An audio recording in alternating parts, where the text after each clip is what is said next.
Hello म traditional working visa. Hello म freelance visa. यो चाहिँ 2 वर्षको भिजा हुन्छ। फ्रिलान्स भिजा पनि 2 वर्षको लागि नै भ्यालिड हुन्छ। यो भिजामा चाहिँ तपाईले 2 इयर्सको रेसिडेन्स आइडी पाउनुहुन्छ र साथसाथमा नेपालदेखि नै काम स्यालेरी तोकेर आएको हुन्छ। फ्रिलान्स भिजामा पाउनु त तपाईले 2 इयर्सको लागि नै रेजिडेन्सी आइडी पाउनुहुन्छ, तर जब फिक्स हुँदैन। बट यसको मतलब यो होइन कि तपाई दुबईमा काम गर्न सक्नुहुन्न। तपाई फ्री भएर फ्लेक्सिबल भएर आफूलाई मन लागेको कुनै पनि काम गर्न सक्नुहुन्छ।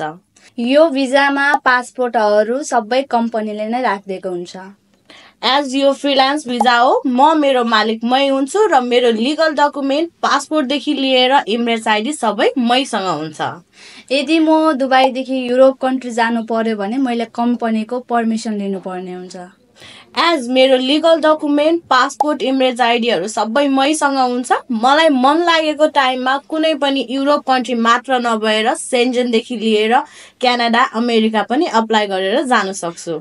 यो कम्पनीको भिजामा चाहिँ 2 वर्षसम्म जति गाह्रो भए पनि मैले कम्पनीमै काम गर्नुपर्ने हुन्छ 2 वर्षसम्म। मलाई मन लागे काम गर्न सक्छु, मन लागे बिजनेस गर्न सक्छु। काम मन परेन, चित्त बुझेन भने एनी टाइम चेन्ज पनि गर्न सक्छु। म नेपाल पनि कम्पनीको पर्मिसन लिएर जानुपर्ने हुन्छ, मैले छुट्टी पनि पाउँदैन। मलाई मेरो फ्रिलान्स भिजामा चाहिँ any time Nepal in and out गर्न सक्छु। मेरो मन मर्जी हुन्छ, कुनै पनि रेस्ट्रिक्सन्स हुँदैन।